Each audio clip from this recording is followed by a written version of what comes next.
Welcome back to the fifth and final segment of the night at the GSMC Hockey Podcast. We're talking winners and losers from day one of free agency. The first team that I'm going to talk about is the net. Nope, it's Edmonton Oilers. I think they won the day, absolutely. I think they gave short-term deals to guys that needed short-term deals, and they kept everybody low. Victor Arvidsson for 2 years, $4 million per year is a fantastic deal.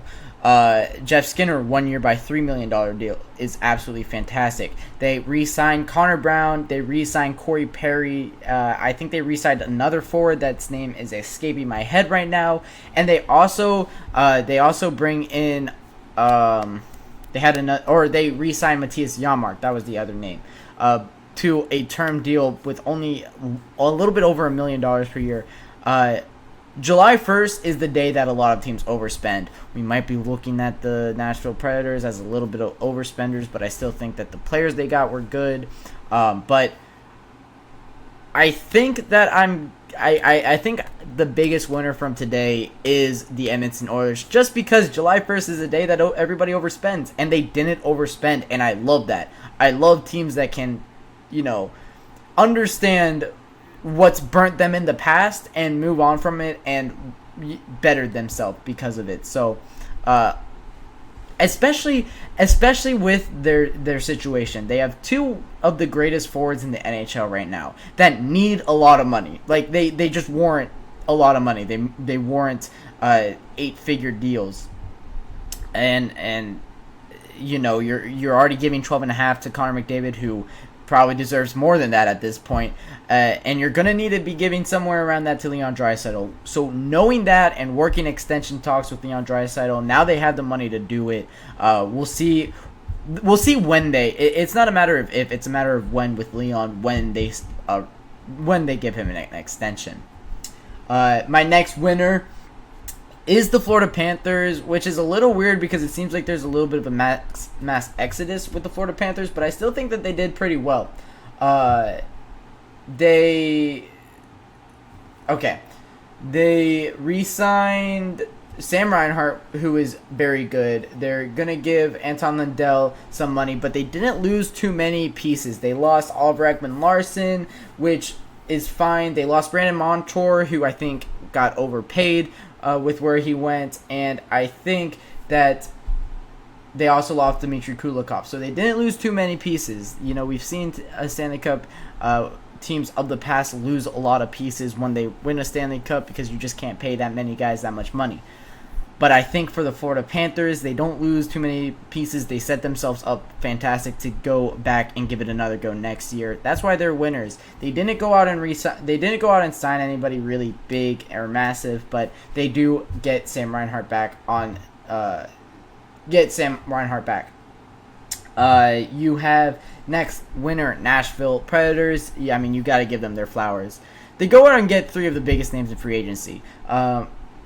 Granted, we might be looking in a few years at overpay for guys that are on the older side. Like Steven Stamkos is 38 when this contract is up, but still he's worth it. He just scored 40 goals. He's a point per game player. He's a perennial all-star, one of the best players in this entire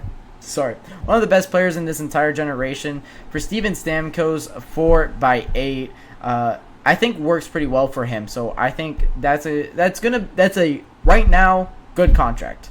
Right now, 4 years time we'll have a conversation, but right now it's good. The Nashville Predators also signed Jonathan Marchessault to only $5 million, a little bit over $5 million per year. I think that's a good contract for them. And then Brady Shea as well, who was my number 1 defenseman on the board over Brandon Montour.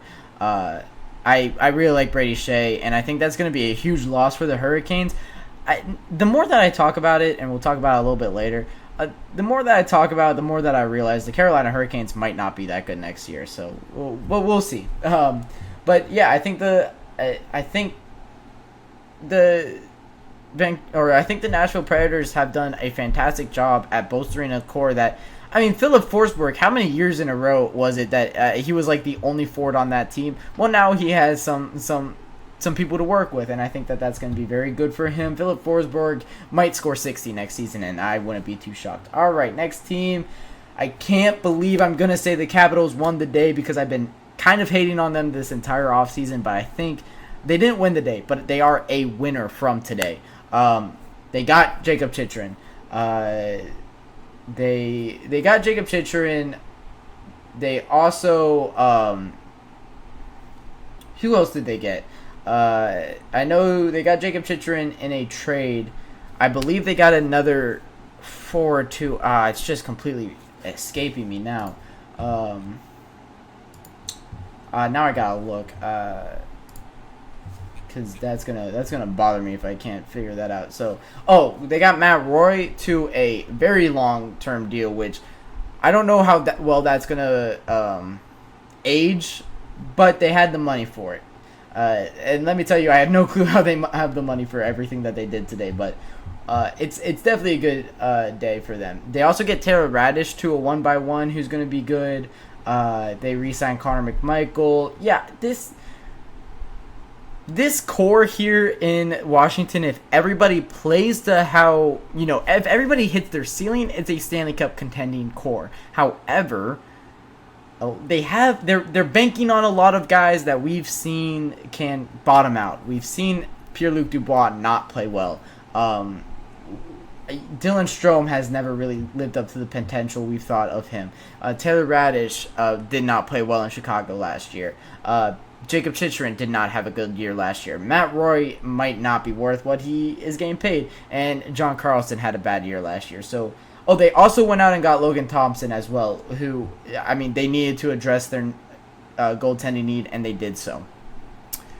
They did win today, but that's if everybody plays how they want them to play. And that's all we can talk about. It's the same thing with the Nashville Predators. If the guys play how we think that they can play, it's a good team and it's a good day. But if they don't, it could go south very fast, and you're paying a lot of guys a lot of money now in Washington. Next up here is the losers.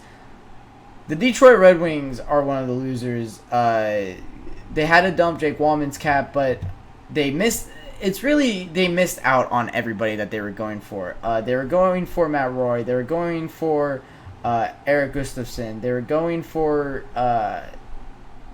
I think they were going for Sean Monahan as well. They just missed out on a lot of guys that they wanted. They didn't bolster their core as much as they wanted to as well. But I still think that their young core is good, and that Yzer plan is going to work out for them. I still like the Detroit Red Wings, as their young guys are just getting another year older, and that's good for them. And they re-signed Patrick Kane, who is always going to be a plus. Next up, Dallas Stars, another loser. Just not too good. They got Ilya Lyubushkin. They got I believe Casey DeSmith as well. They extended Matt Duchene, which could just be a bad extension as well. We don't know too much on if that will work out for them. So the Dallas Stars kind of lost today. I think the biggest loser today, not too many teams had bad days, but I think the biggest loser today is Carolina Hurricanes. They lost so many pieces. That Carolina core is going to be a shell of their former self. Looking at this core now, they lose Teuvo Teravainen. They lose Jake Gensel yesterday. They're gonna lose Martin Necas. They still haven't signed Seth Jarvis. They signed Shane Gostisbehere, which I think is a bad contract. I just don't like it too much. They do extend Jakub Slavin, but that could end up being a bad contract that haunts them. I think that they really got tied with a lot of bad contracts they've given out in the past, and this is the fallout of it. I think they're still recovering from the Dmitry Orlov contract that he's still getting paid $8 million for. You have... they also got Jordan Martinook, who I think could be a good piece, but I still don't like it that much. They had a mass exodus this year, and I think that this core is going to be a shell of its former self, and I don't like it all too much. So we'll see how it turns out for the Carolina Hurricanes. I still like the pieces of Aho, Svechnikov, Kokoniemi, Evgeny Kuznetsov. I think can be good, but I don't see this team as the 100-point team that we've seen in the past. I think this team is going to regress a lot. I think it's going to It might make the playoffs next year, but I think it's going to have a kind of Islanders-like season this upcoming season. It's not going to be the big bad Carolina Hurricanes that we're used to, which is a little bit disappointing because they really did miss their window, I think, to win a cup. Getting swept in the Eastern Conference Final 2 years ago, and then losing out to the Rangers after going down 3-0 in the second round this past season, I think will come back to haunt this franchise. I think they had a window, and the window has now closed on them. So that'll wrap it up for the GSMC Hockey Podcast, presented by the GSMC Sports Network. Thank you guys all for your support. I appreciate I appreciate the interaction. I love interacting with all you guys. Love the comments. But thank you all for tuning in to the GSMC Hockey Podcast. If you enjoyed the show, remember to like and subscribe on YouTube or rate us on the whatever podcast app that you're listening to it on. And thank you for the kind words, Tim, there. But if you also enjoyed the content here, you can follow us on TikTok, Twitter, Facebook, or Instagram at the GSMC Sports Network. There's content and live updates there always. And thank you all once again for tuning in, and all of you guys have a fantastic and wonderful evening. Little bit of drool on my pillow, feel like it's gonna be a bad day. Yeah, I'm tired of shit, and the coffee ain't hit yet. Damn, ain't that great. I don't wanna go to work.